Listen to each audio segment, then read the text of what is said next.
It's time for this mannequin to step aside, at least for the moment. The real pilot of this bird is taking over the controls. It looks very familiar. It's the McDonnell F2H3 Banshee at the military museums in Calgary, and 76-year-old retired Lieutenant Bob Ferguson was the last guy to fly it exactly 50 years ago. When I brought it out here, I didn't even think I'd be alive 50 years from now. And now this Ottawa man is happy to be reacquainted with the plane he piloted in the Canadian Navy in the 1950s and 60s. I can put my hands down and feel them. It's amazing. Mind you, I spent 4 years in the cockpit of this thing, so you get pretty used to it. That's not to say he wants to try getting it off the ground again. I could probably get it airborne and land it, but that's as far as I would go. In fact, I might not even leave the gear down, just do a circuit.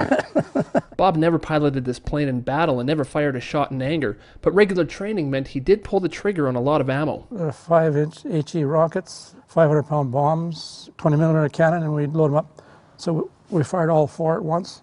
Very spectacular. I also had a chance to fire about 3 Sidewinder missiles. Bob and his son Robert made the trip from Ottawa just to put a personal stamp on the anniversary of the last flight, when in 1963 Bob flew it to Calgary from the East Coast off the HMCS Shearwater. I think it's an incredible experience for him and for myself, because I grew up in a military family and always heard of the stories and seen some 8mm footage of him flying aircraft, but never actually really seen him in the cockpit of this particular aircraft. And considering the museum normally doesn't allow anyone inside this cockpit, you know it was a special opportunity.